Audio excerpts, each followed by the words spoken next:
At 7:42 on March the 6th, 1945, Corporal Clarence Smooyer hunkered down inside the turret of an M26 Persing tank, navigating the debris-strewn streets of Cologne. Through his sight, he watched a German Panther crew swivel their 75mm cannon toward an intersection where two American Sherman tanks had just come to a halt. At 21 years old, Smooyer had already seen 7 months of combat across France and Germany, with 5 enemy tanks to his credit. The Panther fired twice in quick succession. Both rounds tore through the lead Sherman's gun shield, barely inches apart. 3 crewmen were killed instantly. The tank's commander tried to scramble out, his left leg severed below the knee. Smooyer had grown up in Ville, Pennsylvania, a coal mining region where his father labored in the mines. He'd never been in a fistfight. He'd gone rabbit hunting just once, and the experience had made him sick. Now he sat behind the controls of America's most formidable tank, watching smoke billow from the Sherman's crew compartment 2 streets away. By March 1945, the U.S. Army had lost thousands of Sherman tanks to German weaponry. The Panther outweighed the Sherman by 10 tons, and the Tiger was even heavier. German 75mm and 88mm guns could pierce Sherman armor at ranges where American 75mm rounds bounced harmlessly off German steel. 3 months earlier, during the Battle of the Bulge, American tank battalions had been decimated. Entire companies lost half their vehicles in single engagements. Survival odds for Sherman crews were grim.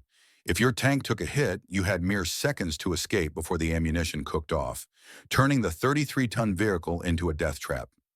The flaw in the Sherman's design had been evident since the Normandy landings, yet a solution was delayed for 3 years.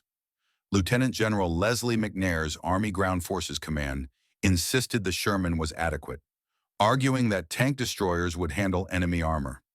American doctrine dictated that tanks support infantry and avoid direct tank-on-tank combat, but German tactics and the brutal reality of the battlefield told a different story. The Ordnance Department had begun developing a heavy tank back in 1942. The T-26 program produced multiple prototypes, each adding more armor, refining the gun, and improving the suspension. Along with extra weight and complexity, McNair's staff rejected every proposal, claiming the Sherman performed well in North Africa. Why fix something that isn't broken? By 1944, that mindset was costing American tankers their lives. The Battle of the Bulge changed everything. In December 1944, 400 German tanks, including Panthers and Tiger IIs, smashed through American lines. Sherman crews fought valiantly, but fell quickly. After the Ardennes campaign, no one could deny the Sherman's inadequacy. In January 1945, the first 20 T-26E3 tanks, later designated the M26 Persing, arrived at the Belgian port of Antwerp. General Omar Bradley divided them between 2 veteran divisions, 10 to the 3rd Armored, 10 to the 9th Armored. The tanks reached a maintenance facility near Aachen, Germany, on February 17. Division commanders handpicked their best crews for training. The Persing had a different transmission than the Sherman, but similar controls. Each crew fired 28 rounds to familiarize themselves with the 90mm main gun. Its flash brighter, recoil harder, and noise so deafening that even through intercom headsets, ears rang for minutes. Smooyer recalled his first test fire, a farmhouse chimney 2,200 yards downrange. Major General Maurice Rose, commander of the 3rd Armored Division, stood just 20 feet behind the tank with his staff, having personally selected the target. Smooyer centered the crosshairs and pulled the trigger. The muzzle blast knocked Rose and every nearby officer flat on their backs. The chimney exploded into dust and rubble. Rose stood up, brushed dirt off his uniform, and grinned. Smooyer hit 2 more chimneys at longer ranges, and Rose gave the Persing the green light for combat. If you want to see how this experimental tank fared in the streets of Cologne, hit that like button. Every like helps us share these forgotten stories with more people. And don't forget to subscribe and turn on notifications so you never miss our deep dives into World War II history. Now back to Smooyer's story. The first Persings entered combat on February 25th near the Roer River. One was knocked out the next day by a hidden Tiger, but others took out German tanks at ranges where Shermans would have been powerless. By early March, the 3rd Armored was pushing toward the Rhine. Cologne, Germany's fourth-largest city and a major industrial hub, sat on the river's west bank, now a desolate wasteland of rubble and smoke. 262 Allied bombing raids had reduced most of the city to broken stone and twisted metal. Only the twin spires of Cologne Cathedral stood intact, rising above the destruction like silent sentinels. On the morning of March 6th, Smouyer's crew received their orders: lead the advance into Cologne's city center. Their Persing, one of only 20 in all of Europe, would be first through every intersection, first to draw fire from hidden anti-tank guns. General Rose himself had chosen them for the mission, an honor that felt more like a burden.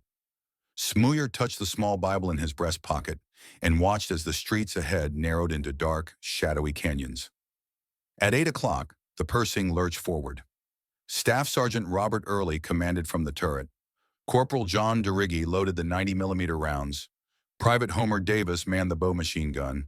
Private William McVeigh drove. Smooyer operated the main gun.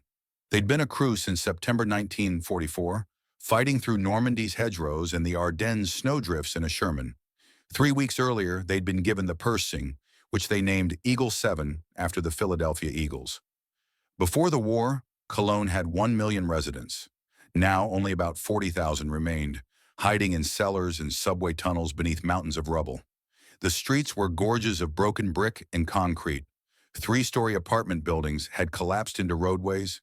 Tram lines twisted upward like metal vines. Every intersection offered a dozen hiding spots for German Panzerfaust teams. Every basement window could conceal an 88mm anti-tank gun. The 3rd Armored had reached Cologne's outskirts on March 2nd, sparking 4 days of brutal house-to-house fighting. German defenders used the city's infrastructure against the Americans. Underground pedestrian tunnels, dubbed mouse trails by soldiers, connected basements across entire blocks, allowing infantry to appear behind American lines, attack, and vanish before anyone could respond. Snipers fired from church steeples and factory smokestacks. Anti-tank crews waited until American vehicles passed, then fired at their thin rear armor. The Persing's advantages were clear: 4 inches of frontal armor, double the Sherman's, and a 90mm gun that could penetrate any German tank at combat range. But in urban warfare, those strengths mattered less. A Panzerfaust fired from 20 feet away didn't care about armor thickness. Molotov cocktails dropped from 3rd-story windows landed on the engine deck, where armor was thinnest. At 46 tons, the Persing was too heavy for many of Cologne's bridges. Streets that Shermans navigated easily became death traps for the heavier tank. Through his periscope, Smooyer watched as Eagle 7 rolled past the remains of a shopping district. Mannequins scattered among bricks and broken glass, an overturned streetcar with shattered windows, entire blocks consumed by fire. The stench of smoke and decay seeped through the tank's ventilation system. Every 40 yards, McVeigh stopped to check for obstacles. Rubble could hide mines. Shell craters could snap a track. The radio crackled with updates. Shermans clearing side streets, infantry moving building to building. German resistance was lighter than expected. Most Wehrmacht units had withdrawn across the Rhine overnight, leaving the bridges rigged with explosives and only rearguard volunteers, sworn to fight to the last round, holding the West Bank. Eagle 7 rounded a corner and entered a wider avenue. The twin spires of Cologne Cathedral loomed ahead, half a mile distant. The cathedral's survival was called a miracle. 262 raids had reduced the surrounding city to fragments, but the medieval Gothic structure remained unbroken. Its towers served as a navigation beacon for every American unit. Every map reference started at the cathedral. Every radio transmission mentioned the spires. The Persing advanced block by block. As they neared the city center, the streets grew wider and more dangerous. Longer sight lines gave German gunners more time to aim. Smooyer kept his eye pressed to the sight, scanning windows and doorways. His right hand rested on the turret traverse lever. His left hovered near the trigger. At 9:15, the radio crackled with urgent orders. German tanks were operating near Cathedral Square. At least 2 Panthers, possibly a Tiger. American infantry had pulled back after taking casualties. Eagle 7 was to proceed to the cathedral area and eliminate the enemy armor. Smouyer's mouth went dry. The Persing had never faced a Panther in direct combat, but every crewman knew the stats. 5 inches of frontal armor, a 75mm gun that could punch through 6 inches of steel at 1,000 yards. In North Africa and Normandy, single Panthers had wiped out entire American platoons. McVeigh increased speed. The Persing's engine rumbled, and the cathedral spires grew larger in the periscope. Somewhere ahead, German tank crews waited. Eagle 7 reached the cathedral district at 9:30. The streets narrowed again. The few standing buildings rose 4 or 5 stories, creating urban canyons where sunlight barely touched the pavement. A smoky haze from morning fires drifted between the ruins. McVeigh slowed the tank to a walking pace, quieter at low throttle, but every tread rotation still echoed off the masonry walls. Smooyer rotated the turret slowly, covering the left side of the street, while Davis watched the right through his bowgun periscope. The 90mm main gun swept across storefronts and alleyways. Empty windows stared back like hollow eye sockets. Before the war, this section of Cologne had been a bustling commercial district. Department stores, cafes, office buildings. Now it was a maze of collapse and shadow, where any doorway could hide a Panzerfaust team. The radio transmitted in short bursts. 2 companies of American infantry were pinned down 3 blocks east of the cathedral under heavy machine gun fire and mortar attacks. They needed armor support, but Shermans couldn't reach them. Approach streets were blocked by rubble. Only the wide avenue Eagle 7 was traveling offered a clear path to Cathedral Square. Another transmission followed. 2 Shermans from F Company had tried to reach the cathedral from the north, operating without infantry support, a risky move in urban terrain, but F Company's riflemen were tied up elsewhere. Their orders: recon the square, identify enemy positions, then withdraw and wait for reinforcements. Early acknowledged the message. Eagle 7 would link up with the F Company Shermans near the cathedral. 3 American tanks could suppress enemy positions long enough for infantry to advance. Standard combined arms tactics the 3rd Armored had executed successfully dozens of times since Normandy. Eagle 7 rolled past a burned-out German half-track. Its crew lay nearby, killed by American machine gun fire in the past 24 hours. Beyond the half-track, the street opened into a small plaza with a dry, shell-pocked fountain at its center. The avenue stretched straight ahead toward the cathedral spires. At 9:47, Smooyer heard it through his headset. 2 loud, rapid booms, heavy caliber, echoing from up ahead. Silence, then a 3rd boom. Tank fire. Undoubtedly tank fire. Seconds later, the distinctive crack and thud of high-velocity rounds slamming into armor plate. The radio erupted with panic. An F Company Sherman had been hit. Crew bailing out. The 2nd Sherman was under fire. German tank position unknown, but close to the cathedral. All units warned. Panther operating near the cathedral. Early's voice came over the intercom, calm despite the chaos. Eagle 7 would press forward. They were the only American tank in position to engage. The F Company Shermans were likely destroyed or disabled, and infantry couldn't advance while a German tank controlled the square. The mission hadn't changed. Eliminate the enemy armor. McVeigh shifted gears and the Persing picked up speed. Still slow by open field standards, but faster than their earlier cautious pace. Speed meant noise, which would alert the Germans, but it also meant less time exposed in any single spot. Urban combat was a game of calculated risks. Smooyer checked his ammunition. 6 90mm rounds within arm's reach in the ready rack. 3 armor-piercing, 3 high-explosive. Durigi had stowed more rounds throughout the turret, organized by type. In a prolonged fight, they could fire 20 rounds before restocking from the hull. But against a Panther, the engagement would likely end in the first 2 or 3 shots. Either Eagle 7 took out the German tank quickly, or the German tank took out them. Tank-on-tank battles rarely lasted long. The street curved slightly left. Beyond the bend, Cathedral Square would come into view. Somewhere in that square, or on the adjacent streets, the Panther crew waited. They'd already killed at least 3 American tankers, and they knew more were coming. Smooyer pressed his eye to the gun sight's rubber cushion, his finger moving to the trigger. The turret traverse lever felt solid under his right hand. Eagle 7 rounded the curve at 15 miles per hour, treads clanking on broken pavement, exhaust streaming from the engine grills. The cathedral spires filled the forward vision blocks. At 9:52, Cathedral Square came into view. The Gothic cathedral dominated the skyline, its twin spires rising 516 feet above the rubble. The plaza in front of the cathedral spanned roughly 300 yards.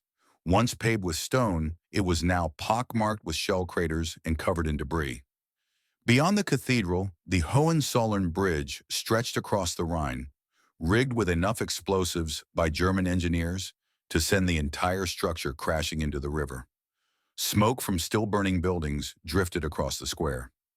Through the haze, Smooyer spotted the first Sherman, motionless in the middle of a street running perpendicular to their avenue, angled as if it had stopped suddenly. Smoke poured from the open commander's hatch, and its gun tube pointed awkwardly toward the sky. McVeigh brought Eagle 7 to a halt 1 block from the square, positioning the tank in the shadow of a partially collapsed office building, letting the crew observe the square without exposing themselves. Early studied the scene through his vision blocks. The Sherman had been hit at least twice, probably within seconds. Precision shooting, the work of a professional crew. The second Sherman wasn't visible from their position, but radio reports placed it on the square's northern edge, also disabled. That meant the German tank, or tanks, had clear lines of fire covering multiple approaches to the cathedral. Any American vehicle crossing the square would be targeted immediately. Early made his call. He'd recon on foot. Leaving the Persing exposed and stationary was dangerous, but charging blind into an ambush was worse. He needed to see the German tank's position before committing Eagle 7 to an attack. He climbed out of the turret hatch and dropped to the street. 30 yards ahead, an American soldier emerged from a doorway. Technical Sergeant Jim Bates, U.S. Army Signal Corps, carrying a 16mm film camera and a rucksack stuffed with film magazines. Bates had been documenting the 3rd Armored Division's operations since Normandy, filming combat footage, interviewing soldiers, recording the liberation of towns and cities. His work appeared in newsreels shown in American movie theaters. Bates had been with an infantry squad when the first Sherman was hit. He'd filmed the German tank's muzzle flash, the impact on the Sherman's turret, and the crew's desperate escape. Now he wanted more. An American heavy tank in Cologne was newsworthy, but a battle between a Persing and a Panther would be historic. Early and Bates moved forward together, hugging the building walls until they reached a corner where they could observe the square without being seen. Early scanned the plaza methodically. The disabled Sherman was clear, and beyond it, partially hidden in a side street, he spotted the Panther. The German tank was in a perfect ambush position, its gun aimed down the avenue where the Shermans had approached. The 75mm barrel jutted from the angular turret like a finger pointing at the kill zone. The crew had chosen their spot carefully, covering the entire square while remaining mostly concealed. Any American tank entering from the north would expose its vulnerable side armor. Early analyzed the geometry. The Panther couldn't see Eagle 7's current position. The building blocked their line of sight. But if they advanced into the square, the Germans would spot them instantly. A frontal fight across 300 yards of open ground favored neither side. Both tanks had guns that could penetrate the other's armor at that range. But there was another option, a side street running parallel to their avenue. If the Persing could loop around the block, they could approach from the west. The Panther's gun faced north. Rotating the turret to engage a western threat would take time. Only 3 or 4 seconds, but enough. Enough for one shot. Early returned to Eagle 7 and explained the plan over the intercom. Advance down the parallel street, turn left at the intersection closest to the cathedral, and enter the square. The Panther would be to their right, roughly 90 degrees from their gun, giving Smooyer a clear shot at the German tank's side armor, the thinnest and most vulnerable part. McVeigh nodded. Durragi loaded an armor-piercing round. Davis readied the bowgun. Smooyer rotated the turret until the main gun pointed right, anticipating the angle they'd need at the intersection. The Persing's engine revved, and the 46 tons of steel began to move. Bates positioned himself in a second-floor window overlooking the square, camera ready. Eagle 7 rolled toward the intersection where the Panther crew waited. At 9:58, Eagle 7 entered the side street, narrower than the main avenue, barely wide enough for the Persing's bulk. Building debris littered the pavement. McVeigh navigated around a crater, keeping the tank at a steady speed. Too slow, and they'd be an easy target. Too fast, and Smooyer couldn't aim. The intersection ahead came into view through the driver's vision blocks. Beyond it, the square opened to the right. Smooyer kept his eye pressed to the sight, watching the angle where the Panther would appear. His finger rested on the trigger. The turret was already turned 90 degrees right. When they cleared the corner, the German tank should be dead center in his crosshairs. Should be. Combat never goes exactly as planned. 50 yards from the intersection. 40. 30. McVeigh maintained speed. The engine noise would alert the Panther crew. They'd hear the Persing before they saw it. But sound was hard to locate in the echoing streets. The German commander would need seconds to identify the threat. 20 yards. The Persing's bow emerged from the side street into the intersection. McVeigh's periscope gave him a limited view to the right, but he saw the Panther immediately, exactly where Early had described, roughly 110 yards away. Point-blank range for the 90mm gun, but the Panther's turret was moving. The long barrel was swinging toward them. The Germans had spotted the Persing faster than expected. McVeigh made a split-second decision. Don't stop. A stationary tank was a dead tank. He gunned the throttle, and the Persing lurched forward into the intersection, crossing the German tank's line of fire. Smooyer saw the Panther fill his sight, the angular turret, the long gun, the dark muzzle swinging toward him. Every instinct screamed he was staring down the barrel of a 75mm cannon that could punch through his armor at this range. Training kicked in. Smooyer didn't wait for the Persing to stop. American tanks almost never fired on the move. The gun wasn't stabilized, and accuracy plummeted. But stopping meant death. He compensated for the tank's motion, led the target slightly, and squeezed the trigger. At 9:59:12, the 90mm gun fired. The armor-piercing round crossed 110 yards of open space in a fraction of a second, striking the Panther's turret face just below the gun mantlet.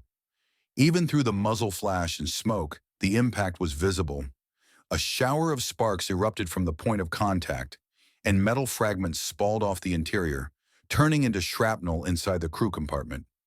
Inside the Panther, Oberleutnant Wilhelm Bartelborth struggled to process what he was seeing. The tank in the intersection was too low and angular to be a Sherman, almost German-looking. He hesitated. Friendly?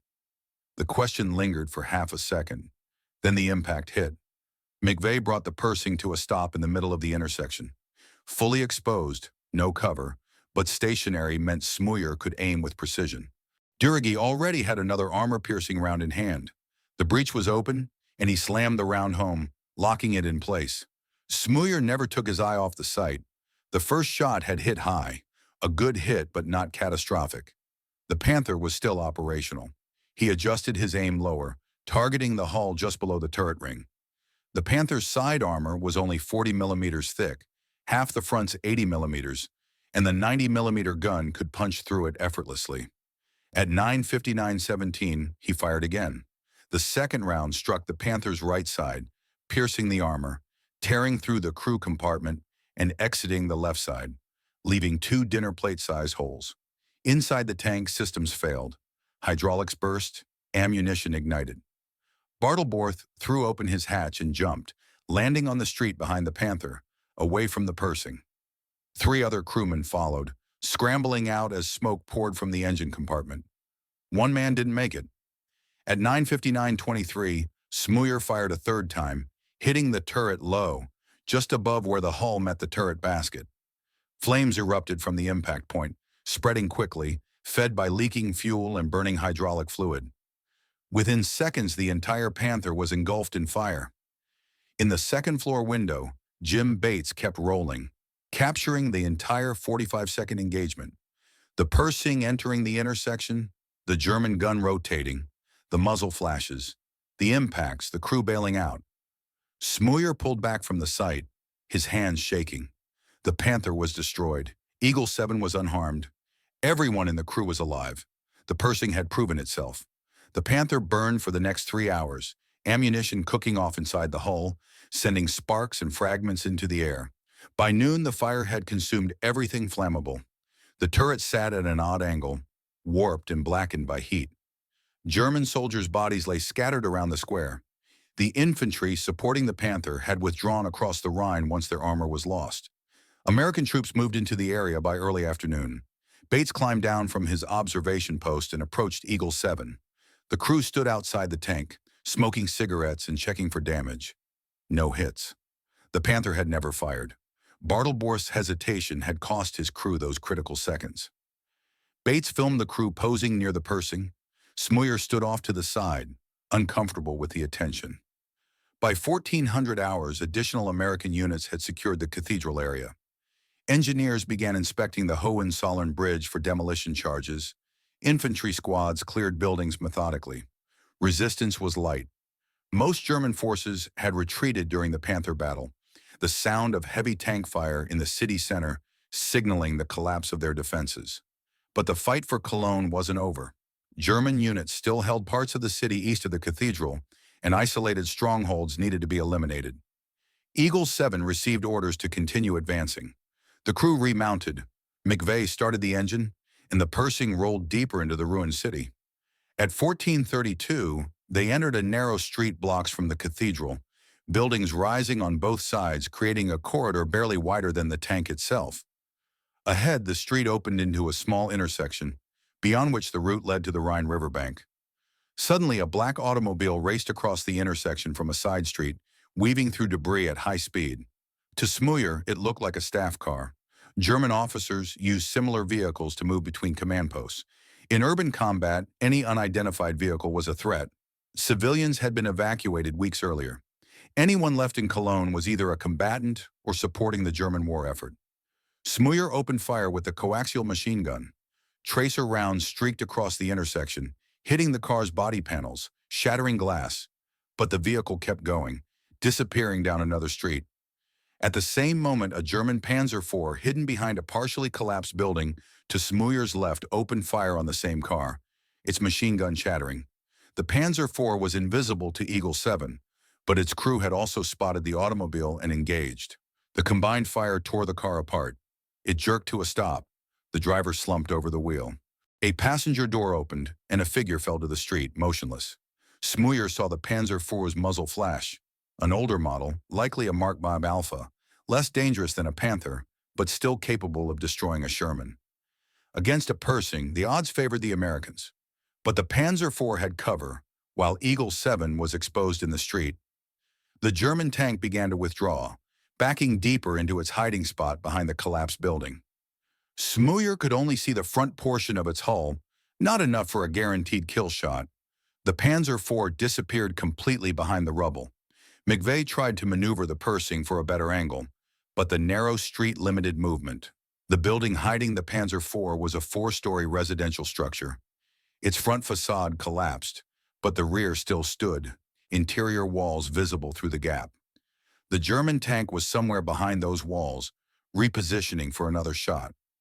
Smooyer made his decision. He couldn't see the tank, but he could see the building.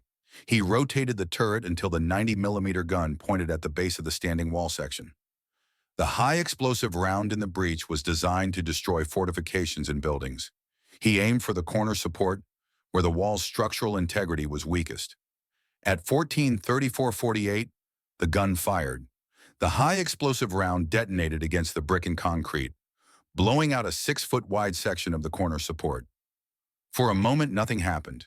Then physics took over. Without the corner support, the entire wall section lost stability. 4 stories of masonry and wooden beams collapsed inward, the building crumpling into itself in a cascade of dust and debris. Tons of rubble crashed down, filling the space where the Panzer IV had been hidden. The noise echoed through the street like thunder. Dust clouds billowed outward, obscuring visibility for seconds. When the dust cleared, the building was gone, replaced by a mountain of broken stone and twisted metal. Beneath that pile, the Panzer IV was buried. Inside, 18-year-old machine gunner Gustav Schaefer and his commander had seconds to escape before the rubble sealed them in. They clawed their way out through the turret hatch, rubble covering the tank's hull, dust so thick it was hard to breathe.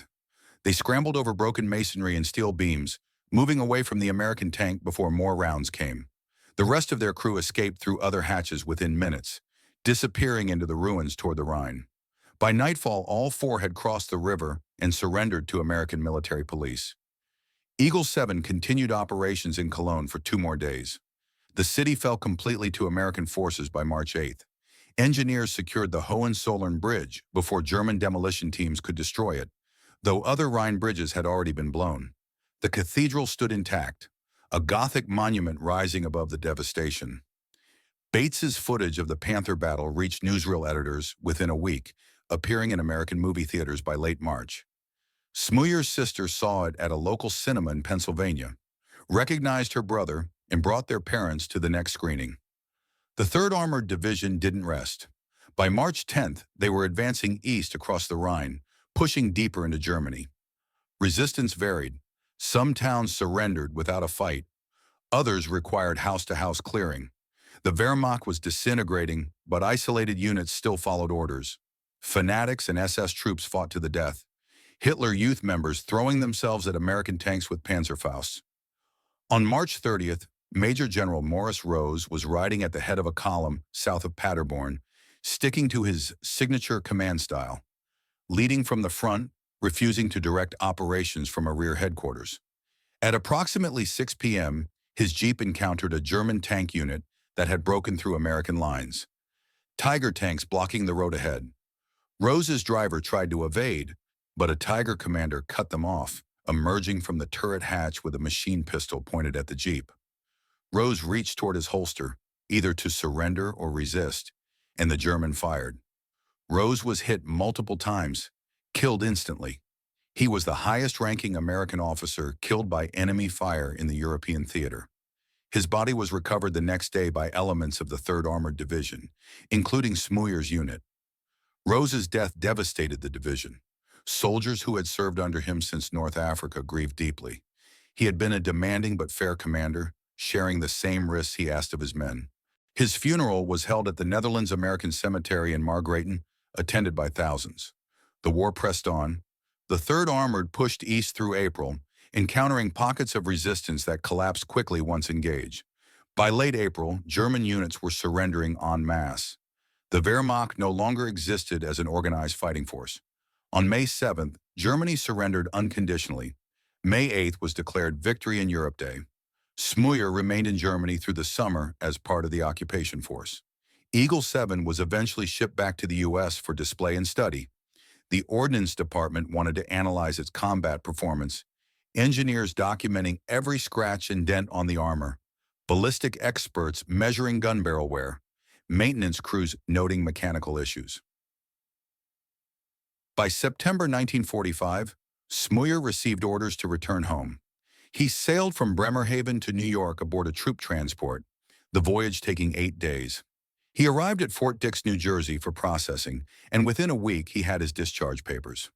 Corporal Clarence Smooyer, U.S. Army, service number 334900086, was honorably discharged on September 24, 1945. He returned to Lehighton, Pennsylvania, where his parents still lived. Familiar streets, people who remembered him as the quiet kid who'd never wanted to fight. He got a job at a cement plant, married Melba Whitehead in 1946, and they had 3 children. He rarely spoke of the war, but the war never left him. At night he dreamed of Cologne, the cathedral spires rising above smoke, the burning Panther in the square, the black automobile racing across the intersection, caught between American and German guns, the figure falling from the passenger door onto the cobblestones. That image haunted him for 68 years. For decades, Smooyer carried the weight of that moment. The woman in the car, the body on the street. He didn't know who she was, didn't know if his bullets had killed her or the German tanks. He only knew she was dead, and he had pulled the trigger. Melba noticed the nightmares. He'd wake up swinging at invisible enemies, the memories so vivid that decades felt like days. Their son Barry died of a heroin overdose in the 1970s. Melba developed Alzheimer's disease, eventually forgetting his name, and passed away in 2017 after 71 years of marriage. The people who had grounded his civilian life were gone. The war remained. In 1996, at 73, Smooyer saw Jim Bates's footage of Cologne for the first time. A documentary about the 3rd Armored Division included the cathedral duel, And for the first time, Smooyer saw clearly what he'd missed during the battle. The black car, the machine gun fire, the passenger falling, a young woman dead. The image confirmed his worst fear. He had killed a civilian. The guilt was crushing, but it also sparked a need for closure. He wanted to know her name, to apologize to her family, to seek forgiveness, even if he didn't think he deserved it. In 2013, at 89, Smooyer returned to Cologne. A German journalist had researched the incident and identified the victim, Katarina Esser, 26 years old, the youngest of 4 sisters. She had cared for her parents while her sisters married and started families, working as a grocery store clerk and taking night classes in home economics. On March 6, 1945, she and her boss had tried to escape the city, caught in the crossfire. The journalist arranged a meeting at Esser's grave. Smooyer arrived expecting to face his guilt alone, but instead he found Gustav Schäfer waiting, the German machine gunner whose Panzer IV had also fired at the car.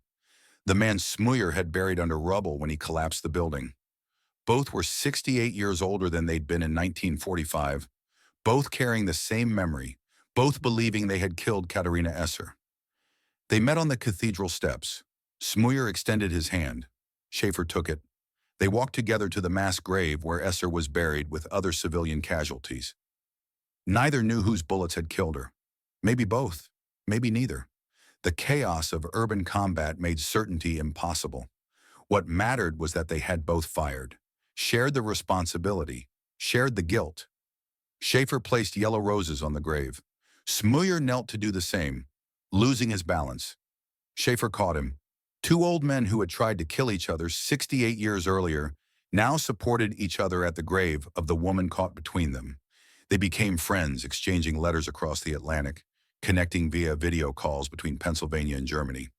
They talked about the war not as enemies, but as survivors trying to make sense of what they'd done. Schäfer died in 2017. Smooyer sent flowers to his funeral with a note, "I will never forget you, your brother in arms, Clarence."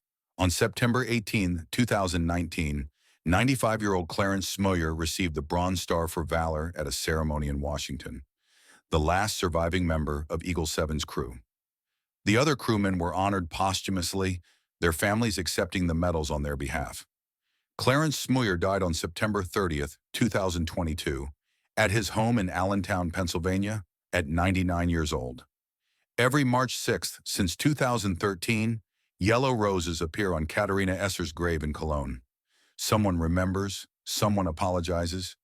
The Panther still exists in old photographs, burning in front of Cologne Cathedral. The Persing that destroyed it sits in the National Armor and Cavalry Museum. Jim Bates's footage remains, 45 seconds that reshaped America's understanding of armored warfare. But this story was never about tanks. It was about men who went to war, killed because they had to, and spent the rest of their lives trying to make peace with what they'd done. If this story moved you as much as it moved us, do us a favor, hit that like button. Every like tells YouTube to share this story with more people. Subscribe and turn on notifications. We're rescuing forgotten World War II stories from dusty archives every day. Stories of tank gunners who never wanted to fight but became the best at it. Of real heroism, real guilt, real redemption. Drop a comment below and tell us where you're watching from. US, UK, Canada, Australia. Our community spans the globe. You're not just a viewer, you're part of keeping these memories alive. Tell us your location. Tell us if someone in your family served. Just let us know you're here. Thank you for watching, and thank you for ensuring Clarence Smooyer and Katarina Esser are never forgotten. These people deserve to be remembered, and you're helping make that happen.